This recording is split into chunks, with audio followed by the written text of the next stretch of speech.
नमस्कार। Cyber crime और online frauds की संख्या बढ़ती जा रही है। इन अपराधों में ऑनलाइन बैंकिंग से जुड़े जो अपराध हैं, अक्सर उनकी शुरुआत एक फ़ोन कॉल से होती है।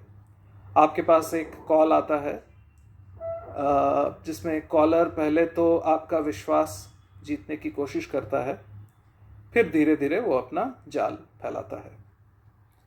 तो ऐसा ही एक कॉल हाल में मेरे पास आया। उस वक्त दोपहर के करीब 1:30 बज रहे थे। ये वो वक्त होता है जब अक्सर लोग दोपहर का खाना खाने के बाद अगर घर में हो तो शायद थोड़ा आराम फरमाते हैं, या दफ्तर में भी हो, काम भी कर रहे हो, तो शायद उस वक्त दिमाग पूरी मुस्तैदी में नहीं होता है। तो शायद ये एक अच्छा वक्त होता है जालसाजी के लिए, ये शायद उन्हें लगा होगा। तो ऐसा ही एक कॉल मेरे पास आया। कॉलर ने खुद को एक बैंक का कर्मचारी बताया। जिस बैंक का मैं ग्राहक हूँ, उस बैंक का नाम लिया गया। यूं तो कॉल के कुछ ही सेकंड्स में मुझे ये शक हो गया कि ये किसी जालसाज का फ़ोन है। फिर भी मैं कॉल को मैंने जारी रखा, क्योंकि उनके मोडस ऑपरेंडी यानी उनके जालसाजी के तरीके को मैं थोड़ा और जानना चाहता था। तो आइए इस कॉल को सुनते हैं।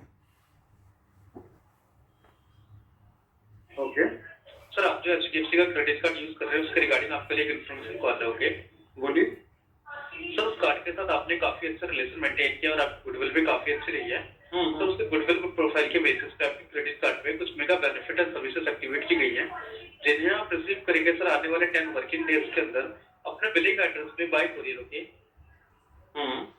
तो बेनिफिट्स क्या है सर, आप उन्हें कैसे यूज एंड यूटिलाइज करेंगे, उसकी सारी इन्फॉर्मेशन देने से पहले आप एक सिक्योरिटी के लिए सर कंफर्म करना चाहूंगा। राइट नाउ सर अपना एचडीएफसी का क्रेडिट कार्ड अपने साथ में कैरी कर रहे हैं ना सर आप? एचडीएफसी का क्रेडिट कार्ड हाँ निकाल लेता हूँ। ओके, चेक कर लीजिए उसका कार्ड के ना राइट हैंड साइड पे चेक कीजिएगा, मास्टर वीजा का ना एक लोगो मेंशन होगा। लोगो कौन सा कलर में मेंशन है, कलर चेक करके कंफर्म करवा दीजिए एक बार सर आप। कलर तो आपको मालूम होना चाहिए। बिल्कुल सर, बिल्कुल, बस but sir just for customer attitude purpose ना सर कंफर्म करना जरूरी होता है कि जो भी इन्फॉर्मेशन दे रहे हैं हमारे राइट प्राइमरी कार्ड होल्डर को दे रहे हैं सर, क्योंकि आपको जो कॉल किया गया वर्किंग आवर्स में कॉल किया गया दैट्स व्हाई सर। ओके, एक बार कंफर्म करवा दीजिए आप कलर। कलर मतलब कौन से साइड का कलर? कार्ड के राइट हैंड साइड पे देखिए बीच मास्टर ने वीजा का लोगो मेंशन होगा, वो लोगो का कलर होगा। हाँ मतलब लोगो आप पूछ रहे हैं मास्टर कार्ड में या वीजा का, है ना? हाँ जी, हाँ जी, चेक कर लीजिए। मास्टर कार्ड है। ओके, मास्टर कार्ड है आप जी, तो इस बातचीत से आपको पता लग रहा होगा कि ये मेरा विश्वास जीतने की कोशिश की जा रही है। तरह तरह के कंफर्मेशन की बातें करके ये जताया जा रहा है कि वो सचमुच बैंक का कर्मचारी है। अब आप शायद कह सकते हैं कि मैंने ये इन्फॉर्मेशन उनके साथ क्यों शेयर किया कि कौन सा कार्ड है। तो ये कोई बहुत प्राइवेट इन्फॉर्मेशन नहीं है। भारत में ख़ासकर मास्टर कार्ड और वीज़ा कार्ड बहुत चलते हैं, तो बहुत मुमकिन है कि लोगों के पास इन दोनों में से एक कार्ड हो। और लोगो जो होते हैं इन कंपनीज़ की, ये भी पब्लिकली अवेलेबल इन्फॉर्मेशन है। तो ये कोई बहुत प्राइवेट इन्फॉर्मेशन कुछ नहीं है, क्योंकि मुझे और जाना था, उस बातचीत में समझना था कि क्या तरीका है इनका, तो इसके लिए मैंने ये जानकारी उनको दी। अब आगे सुनते हैं। ओके, तो उसमें देखिए राइट हैंड साइड पे ना दो सर्कल बने होंगे आपके। ओके, कलर सर्कल का पहला कलर मैं आपको कंफर्म करा देता हूँ, रेड कलर का होगा, देख लीजिए जी। और सेकंड कलर एक बार आप मेरे को कंफर्म करा दीजिए सर। येलो है। Okay okay, thanks for the confirmation sir. जी ओके सर, इसमें आपको टोटल 5 बेनिफिट्स दिए गए। ओके सर, सबसे पहले बेनिफिट में आपको वर्ल्ड फेमस ब्रांड यूसीबी का एक पॉकेट लेदर वॉलेट दिया गया है, जो कि सर आपको हमारी तरफ से कॉम्प्लीमेंट्री गिफ्ट है। Okay okay, and sir second benefit में आपको एक न्यू कार्ड इशू करके दिया गया। ये जो न्यू कार्ड होगा सर कोई डेबिट कार्ड या क्रेडिट कार्ड नहीं होगा आपका, एक money saving VIP discounted card होगा। तो जैसे कि सर आप पहले मार्केट में कुछ भी किसी भी टाइप की शॉपिंग परचेसिंग दैनिक करने के लिए जाते थे, तो सर आपको किसी भी टाइप का कोई भी डिस्काउंट नहीं मिलता था, राइट सर? जितना आपका बिल बनता था सर उतने की पेमेंट आपको करके आनी पड़ती थी, राइट सर? जी। इसीलिए सर आपको मनी सेविंग कार्ड इशू करके दिया गया। आपसे आप कुछ भी किसी भी टाइप की शॉपिंग परचेसिंग दैनिक करने के के लिए जाएंगे तो सर इस वाले कार्ड को ना बिल पेमेंट करने से पहले शो कीजिएगा, तो सर आपको अप टू 30% तक का गारंटेड डिस्काउंट मिलेगा। ओके, अच्छा। अब फॉर एग्जाम्पल आप अपने घर के लिए 10,000 तक का फर्नीचर खरीदते हैं, तो सर बिल पे करने से पहले इस वाले कार्ड को शो कीजिएगा, तो सर आपको 30% का डिस्काउंट मिलेगा और आपका 3,000 उसी समय सेव हो जाएंगे। फिर सर आपको सर 7,000 की पेमेंट करके आनी होगी। Okay okay. And sir third, और इसका जो 7,000 की पेमेंट होगी आप चाहे debit card by credit card by cash कैसे भी पे कर सकते हैं, क्योंकि ये कार्ड आपको तीनों मोड ऑफ पेमेंट पर डिस्काउंट मिलेगा। Okay okay. एंड सर इस कार्ड की वैलिडिटी पूरे 1 साल तक के लिए रहेगी। 1 साल तक इसका कोई भी मंथली कोई एनुअली कोई चार्जेस नहीं होगा। 1 साल तक ये कार्ड आपको हमारी तरफ से कॉम्प्लीमेंट्री दिया गया। Okay okay. And sir third benefit आप थोड़ा ध्यान से सुनिएगा, इस साल का सबसे लग्जरी और मेगा बेनिफिट आपके साथ साथ आपकी पूरी फैमिली को दिया गया हैप्पी डिस्काउंट पे सर। सर आपको पहली बार डिपार्टमेंट की तरफ से 2 बार हॉलिडे पे जाने का मौका दिया गया है। 3 days 2 night again 3 days 2 night। जैसा कि आप सुन रहे हैं, एक ऑफर की बात की जा रही है और बहुत सारी जानकारी दी जा रही है। कोशिश ये है कि मुझे ये इतना आकर्षक लगे और ऑथेंटिक भी लगे, क्योंकि इतनी सारी जानकारी दी जा रही है, बहुत डिटेल में बताया जा रहा है, तो मैं आश्वस्त हो जाऊं कि हाँ, ये सचमुच मेरे बैंक से एक ऑफ़र है और बहुत ही आकर्षक ऑफ़र है। आगे सुनते हैं। डिपार्टमेंट यानी sir HDFC credit card service department की तरफ से। अच्छा। ओके हाँ। 3 days 2 night again 3 days 2 night। इसके अंदर आपकी फैमिली के टोटल 4 मेंबर जाएंगे सर, 2 बड़े और 2 छोटे। जी। और सर घूमने के लिए आपको चारों zone east west north south cover करके दिया गया है। ओके। इंडिया में सर आप कहीं भी घूमने के लिए जा सकते हैं। घूमने को सर आप पूरे 1 साल का लंबा समय दिया गया है। अगर आप 1 साल में 2 बार नहीं जा पाते हैं तो उस कंडीशन में आप अपने दोनों हॉलिडे को क्लब करके 5 days और 4 night के लिए लॉन्ग वेकेशन पे भी जा सकते हो। ओके, और सर ये हॉलिडे 100% ट्रांसफर किया, आप चाहे तो किसी को गिफ्ट ट्रांसफर भी कर सकते हैं, जैसे कि फैमिली मेंबर कलीग रिलेटिव आपके भी आपके कोई भी हॉलिडे पे जा सकते हो। Okay sir. ओके। और सर आपको अपनी बुकिंग के लिए किसी के ऊपर डिपेंड भी नहीं रहना है, आप अपनी बुकिंग घर बैठे करवा सकते हैं। आपके घर पर एक कंफर्मेशन लेटर आएगा, उस लेटर को आपको लेकर जाना है, होटल में सबमिट करना है और एंजॉय करना है सर आपको 3 days 2 night 2 बार अपनी फैमिली के साथ। Okay okay. और सर दोनों बार का टोटली खर्चा डिपार्टमेंट की तरफ से पेड होगा। अब चाहे खर्चा सर 40,000 का हो या 50,000 का। और सर इतना खर्चा भी क्यों आएगा, क्योंकि हमने आपको जितने भी होटल्स दिए ना सर, वो सारे 3 to 4 स्टार होटल्स। ओके। और सर आपने 3 to 4 स्टार होटल्स के बारे में जानती होंगे कि पर डे पर पर्सन का खर्चा कम से कम 5 से 6,000 तक होता है, राइट सर? तो सर इसी तरह अगर आप अपनी पूरी फैमिली को लेकर जाते हैं 3 days 2 night के लिए, तो आपका खर्चा 20 से 25,000 तक का बनता है सर। तो इस तरह हमने आपको 2 हॉलिडे दिए सर, तो दोनों बार का खर्चा 40 से 50,000 तक का आएगा। लेकिन सर ये सारा खर्चा ऑलरेडी डिपार्टमेंट की तरफ से पेड होगा। और सर आपसे भी रिक्वेस्ट है अपनी तरफ से कोई भी अमाउंट मत पे कीजिएगा, क्योंकि सर आपको अपने पूरी फैमिली का सारे सर्विसेज के रिगार्डिंग एक ही 1 ईयर का सर एक गवर्नमेंट टैक्स पे करना होता है, जो है सिर्फ 8,950 का, including all the government and services tax. और सर जो 8,950 का अमाउंट है वो भी आपका ज्यादा ना लगे, आपको बढ़ना ना पड़े सर, तो इसीलिए इसी अमाउंट में से हमने आपको 6,000 रुपए रिफंड कर दिया डायरेक्ट आपके सेविंग अकाउंट में। अब सर विकी, जैसा कि आप देख सकते हैं, सुन सकते हैं, ये जाल फेंका जा चुका है। 8,950 रुपये की मांग हो रही है और शायद ये मांग सिर्फ 8,950 रुपये की नहीं है, ये एक विश्वास कायम करने की कोशिश है कि हाँ, ये इतना आप देंगे तो आपको इतना कुछ मिलेगा। तो आपको ये भी नहीं लगना चाहिए कि ये बिल्कुल मुफ्त में मिल रहा है आपको। तो ये एक और सीढ़ी है आपका विश्वास जीतने के लिए। सर मैं जाते हैं होटल के अंदर के अलावा बाहर जाकर कुछ भी एक्स्ट्रा खाते पीते हैं, वहाँ पे आपको फूडिंग बिल मिलेंगे सर। उन बिल को अगर हमेशा कीजिएगा 1,500 करके आपको 3,000 पर रिफंड कर दिया जाता है डायरेक्ट आपके सेविंग अकाउंट में। और सर सेम ऐसे ही आपको 3,000 रुपये शॉपिंग, मतलब कार्ड में भी क्रेडिट नहीं होता, सीधे सेविंग्स अकाउंट में आ जाता है ना? नहीं, कार्ड अलग हो गया आपका, जो कार्ड होगा ना नया वाला, ठीक है, वो आपको सिर्फ डिस्काउंट मिलेगा 30% का। अच्छा। ठीक है, अब जैसे मान लीजिए आप 1,000 रुपए की शॉपिंग करते हैं, ठीक है, अब आपका बिल बना 1,000 रुपए का, तो इस वाले जो नया वाला कार्ड होगा उसको आपको दिखाना है, दिखाते ही आपको 30% का डिस्काउंट मिल जाता है और आपका 300 रुपए फिर उससे सब सेव हो जाएंगे। फिर जो 1,000 रुपए में से आपको 700 रुपए पे करके आने होंगे। ओके, और जो 700 रुपए आप debit card credit card cash कैसे भी पे कर सकते हो। ओके, और ये जो 6,000 रुपए ना, ये अलग से आपको रिफंड होंगे कैशबैक के थ्रू। जैसे आप वेकेशन में जाते हैं होटल के अलावा कुछ भी बाहर एक्स्ट्रा खाते पीते हैं, वहाँ पे फूडिंग बिल मिलते हैं, उन बिल को लाकर हमें सेंड कीजिएगा ना सर, तो 1,500 करके आपको 3,000 रुपए कैशबैक के थ्रू रिफंड कर दिया जाता है डायरेक्ट आपको सेविंग अकाउंट में। और सेम ऐसे शॉपिंग वगैरह करते हैं, शॉपिंग का भी बिल मिलता है, उन बिल को लाकर हमें सेंड कीजिएगा, 3,000 3000 रुपए आपको शॉपिंग का रिफंड कर दिया जाएगा। 3000 रुपए शॉपिंग के, 3000 रुपए फूडिंग के, टोटल 6000 रुपए आपको कैशबैक के थ्रू रिफंड कर दिया जाएगा डायरेक्ट आपको सेविंग अकाउंट में। ओके, और फिर जो 8950 का अमाउंट है वो भी आपको आज या कल में नहीं देना, ना ही किसी होटल रिजॉर्ट वाले को देना है। पहले आने वाले 10 दिनों के अंदर ये सारे बेनिफिट आप रिसीव करेंगे अपने बिलिंग एड्रेस पे, उसके बाद बेनिफिट की वैलिडिटी स्टार्ट होगी। उसके बाद फिर जो अमाउंट है आपके अपकमिंग जो क्रेडिट कार्ड की स्टेटमेंट है उसमें लगकर आएगा, उसके बाद इस अमाउंट को आप वन टाइम ईएमआई पे पे कर सकते हैं अपने रिस्पेक्टिव बैंक ब्रांच को, और पे करने में आपके ऊपर कोई हिडन कॉस्ट बाउंडेशन नहीं होगा।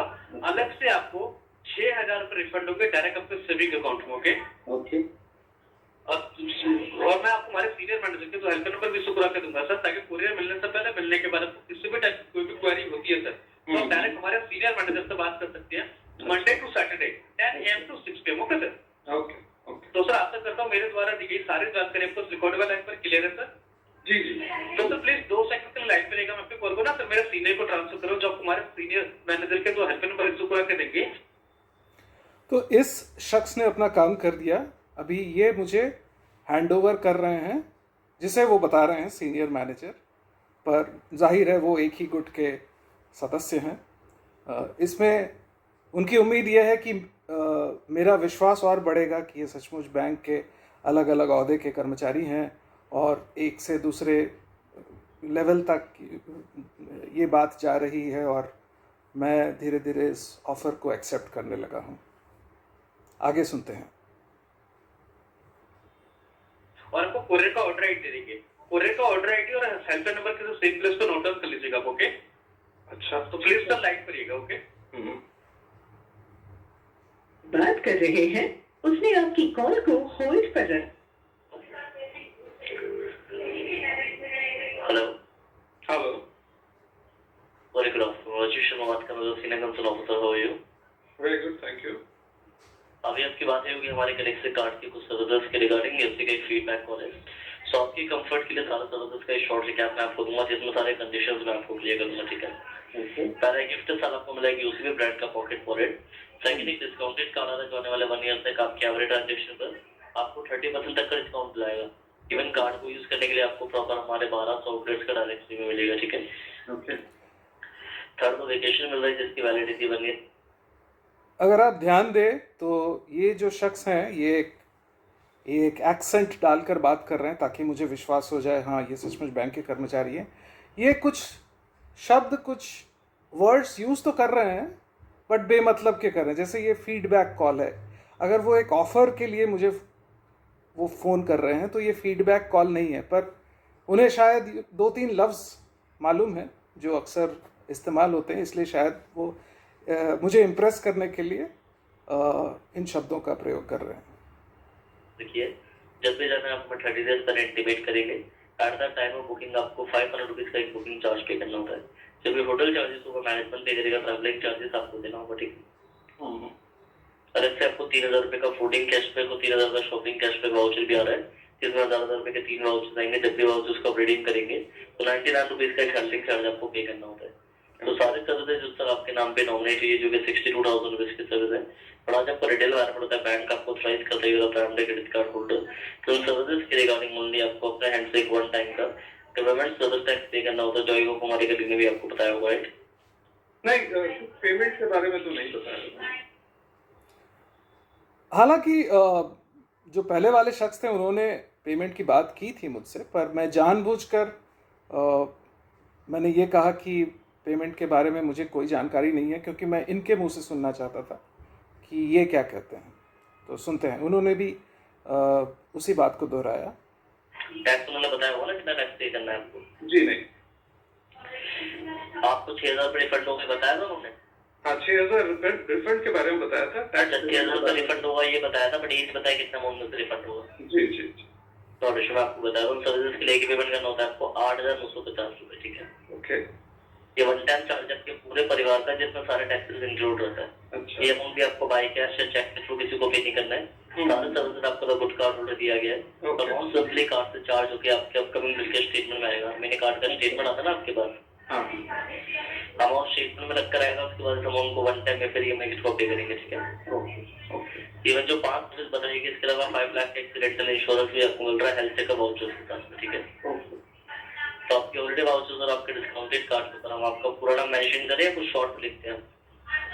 नहीं, पूरा नाम जो आपके पास है वही मेंशन कीजिए। अभी राइट नाउ कहाँ पर है आप? घर पे फिर ऑफिस में भी है? उससे क्या मतलब? एक्चुअली आपके अल्टरनेटिव नंबर की रिक्वायरमेंट है। आपके ऑल्टरनेटिव नंबर की रिक्वायरमेंट है, तो ये जो मुझे फंसाने की कोशिश का ये फाइनल दांव कह सकते हैं आप।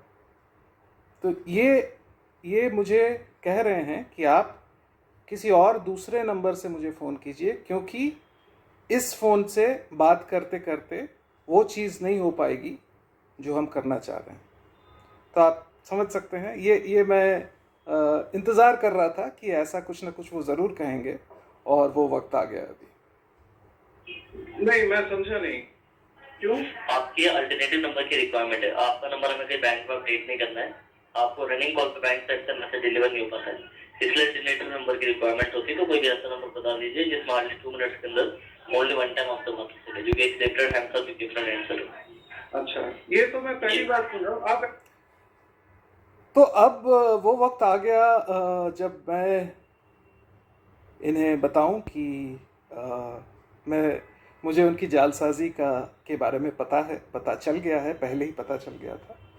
तो उन्हें वो बताना ज़रूरी था, क्योंकि कहीं ना कहीं कभी ना कभी तो इस कॉल को ख़त्म करना पड़ेगा। आगे सुनते हैं। ऐसा कीजिए, क्या आप मैंने होल्ड बोल रहे कीजिए। आप HDFC से बोल रहे हैं ना? बिल्कुल सर, आपको जो कॉल किया गया डायरेक्टली आपके क्रेडिट कार्ड के सर्विस डिपार्टमेंट से किया गया। तो ये आप कंफर्मेशन के लिए, जब ये ऑफर तो एक्साइटिंग है, मेरा नाम बताएंगे सर? कंफर्मेशन के लिए क्या है आपके रिकॉर्ड में? नाम बताएंगे मतलब? मेरा नाम क्या है बताएंगे मुझे कंफर्मेशन के जो लिए? आप प्राइमरी कार्ड यूजर की बात कर रहे हैं ना सर? जी, तो सर कॉल आप ही के लिए किया गया, मैं समझ नहीं पा रहा, मतलब क्या एग्जैक्टली क्या मैं जानना पूछ चाहते रहा हैं? हूँ। देखिए, आपसे एक कॉल आया है मुझे, मैं तो आपको हाँ। जानता नहीं हूँ, हालांकि ऑफर आपका एक्साइटिंग है।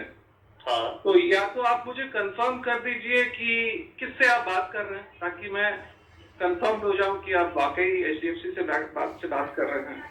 सर या एक्चुअली तो मेरा क्रेडिट कार्ड नंबर बता दीजिए, ताकि मैं समझ कंफर्म हो समझ जाऊं। गया सर, मैं समझ गया। प्राइमरी कार्ड यूजर बात नहीं कर रहे, आप कोई और पर्सन बात कर रहे हैं। नहीं, आप मैं किसी के डिटेल्स को लेने की प्राइमरी कोशिश यूजर कर ही रहे बात कर हैं। रहा अभी आप थोड़ी देर बोलेंगे मुझे कार्ड नंबर बता दीजिए, फिर आप बोलेंगे हूँ। मैं एक्सपायरी बोल बता चुका हूँ, दीजिए, मैं बोल चुका फिर आप बोलेंगे क्या मुझे सीवी नंबर बता दीजिए, फिर आप हूँ। बोलेंगे ऐसा है मेरे ना, अगर आप OTP। हाँ, सचमुच HDFC से बात तो मैं तो वही कर कह रहे रहा होल्ड हूँ, कीजिए। प्राइमरी मेरी कार्ड बात सुनिए, आप प्राइमरी बात कार्ड सुनिए मेरी। अगले महीने की स्टेटमेंट ना 8,000 मेरी बात लग कर आएगा, उसे पे मैं कर अभी दीजिएगा, पूरे HDFC नहीं बैंक मिलेगा तो वालों को लाइन पे ले रहा हूँ, ठीक है? ठीक है, बनाइए। HDFC वाले को लाइन पे ले रहा हूँ, लीजिए ठीक है? लीजिए लीजिए।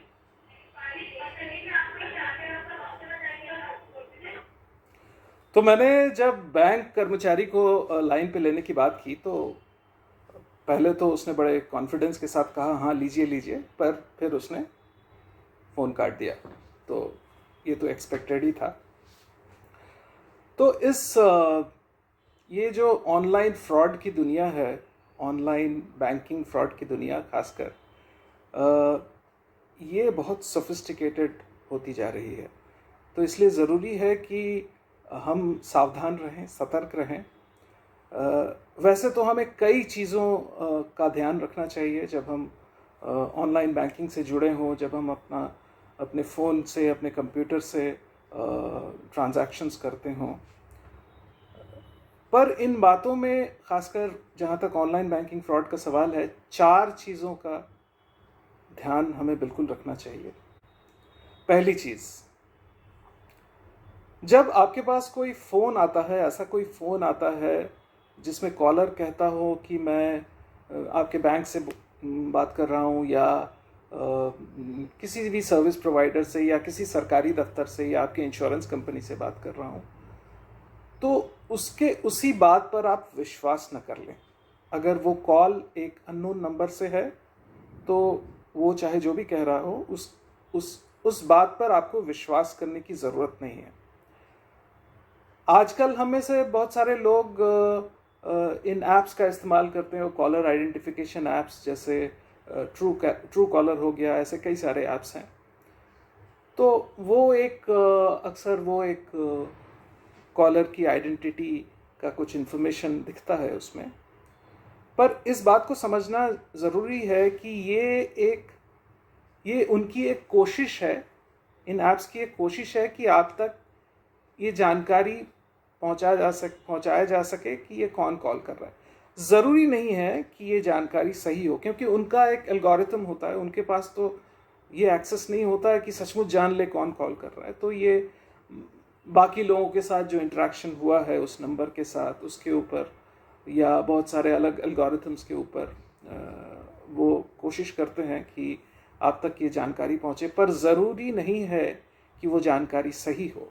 और जैसे जैसे ये फ्रॉडस्टर सोफिस्टिकेटेड होते जा रहे हैं, वो ये समझ गए हैं कि विश्वसनीयता की पहली सीढ़ी ये कॉलर ऐप्स हैं, ये कॉल आइडेंटिफिकेशन ऐप्स हैं। तो वो अब जान गए हैं कैसे इन ऐप्स में अपना नंबर विश्वसनीय लगे। यानी अगर कॉलर कह रहा है कि मैं फलाने बैंक से फ़ोन कर रहा हूँ, तो मुमकिन है कि उस आईडी में आपको उस बैंक का नाम दिखे, या कोई एसएमएस आया। आजकल एसएमएस सिर्फ नंबर से नहीं आते हैं, कभी कभी जो कमर्शियल एसएमएस होते हैं वो अल्फ़ा न्यूमेरिक ये होता है, तो उसमें मुमकिन है आपको 3-4 लेटर्स दिख जाएं जो आपके बैंक के हो या आपके इंश्योरेंस कंपनी के हो।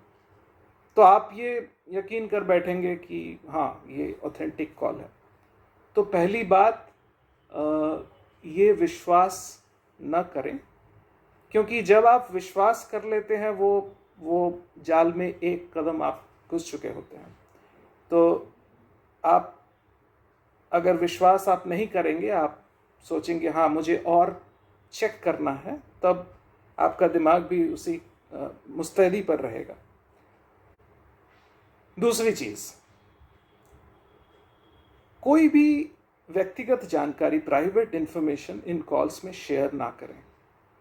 इनमें सबसे इम्पॉर्टेंट, सबसे ख़तरनाक चीज़ है OTP शेयर करना, वन टाइम पासवर्ड, जो अक्सर हम कोई ट्रांजैक्शन करते हैं तो हमें SMS पे मिलता है बैंक से या जहाँ कहीं भी ट्रांजैक्ट कर रहे हो। OTP कतई न शेयर करें इन कॉल्स पे। और भी कोई व्यक्तिगत जानकारी जैसे credit card number, account number, CVV, date of expiry of credit card, ये कभी भी शेयर ना करें इन कॉल्स में। तीसरी बात, अक्सर इन कॉल्स में आप पर एक दबाव बनाया जाएगा कि ये काम आपको अभी करना है। जैसे या तो ये ऑफर आज ही ख़त्म हो रहा है, या KYC का आज अंतिम तारीख है, KYC आपको करना ही है आज और अभी करना है। आपको कहा जाएगा कि आप कोई SMS फॉरवर्ड करें, आपके पास SMS आया फॉरवर्ड करें, या कहा जाएगा कि आप गूगल प्ले स्टोर में जाके ये ऐप डाउनलोड करें अभी, या फिर कहा जाए कि आप एक फ़ोन से और एक नंबर पे फ़ोन करें, या फिर कोई लिंक आपको भेजा जाए कि इस लिंक पे क्लिक करें। तो ये सब चीज़ें आपको नहीं करनी है। अगर कोई भी दबाव बनाया जा रहा है कि अभी आपको अभी ये चीज़ आपको करनी है, तो और आपको लग रहा है कि शायद इसमें कोई सच्चाई हो, तो आप उन्हें शुक्रिया कहिए और फ़ोन डिस्कनेक्ट कीजिए। फिर आप चाहे तो अपने बैंक के ब्रांच में जाकर या फिर अपने बैंक के हेल्पलाइन नंबर में फ़ोन करके कंफर्म कर सकते हैं कि हाँ सचमुच ऐसी कोई चीज़ है जो आज ही आपको करनी है। ये रही तीसरी बात। और चौथी बात, लिंक्स बहुत ख़तरनाक चीज़ है। ये लिंक्स आपको कहीं से भी आते हैं, SMS, WhatsApp के ज़रिए कि ये KYC आज आपको भरना, ये इन्फॉर्मेशन आपको बैंक में देना, इस लिंक पे क्लिक करिए। कभी ना करें। बैंक्स इस तरह की इन्फॉर्मेशन, इस तरह की एक्टिविटी कंप्लीट करने के जो रिक्वेस्ट हैं वो कभी SMS या WhatsApp या कोई भी मैसेजिंग ऐप से नहीं भेजते हैं आपके पास। तो आप इन लिंक्स पर क्लिक ना करें। आपको अगर बैंक के वेबसाइट पे जाकर कुछ कंफर्म करना हो, आप बैंक का वेबसाइट खुद जो आपके ब्राउज़र का एड्रेस बार है उसमें टाइप करें। बैंक के URLs यानी वेबसाइट के नाम बहुत सिंपल होते हैं, आप याद रख सकते हैं। और अगर आप वो ना करना चाहें तो अपने ब्राउज़र पे बुकमार्क कर लें और उस बुकमार्क के ज़रिए उस बैंक के वेबसाइट पे जाएं, किसी भी लिंक को क्लिक करते हुए या किसी भी व्हाट्सएप पे आए हुए लिंक को क्लिक करते हुए उस ऐसे कोई ट्रांजैक्शन या ऐसे क्लिक तो ना ही करें इस तरह के लिंक्स के। अगर कोई अननोन नंबर से कोई लिंक आया है या नोन नंबर से भी किसी ने कहा कि ये आया है बैंक से इन्फॉर्मेशन, ये मैं फॉरवर्ड कर रहा हूँ, तो कृपया क्लिक ना करें। तो इन सब चीज़ों का ज़रूर ध्यान रखें और इस तरह के कॉल्स को लंबा न खींचें। हालांकि मैंने खींचा क्योंकि मुझे उनका तरीका जानना था और आपके साथ शेयर करनी थी ये बात, पर आपसे गुजारिश है कि इन कॉल्स को लंबा ना खींचे, क्योंकि पता नहीं वो किस तरीके से आपके साथ कौन सा खेल खेल जाए। 2021 में माइक्रोसॉफ्ट की एक रिसर्च रिपोर्ट में ये बात निकल के आई थी कि भारत में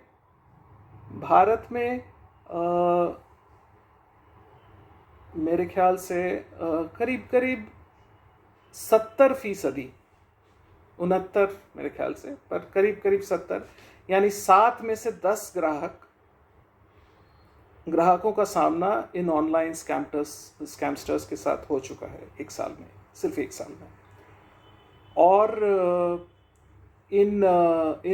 इस 69% में 31% लोग शिकार हो चुके हैं, यानी कुछ ना कुछ रकम गंवा चुके हैं।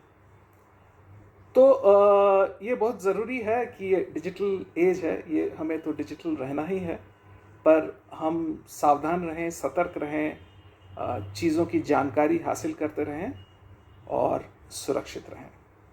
शुक्रिया।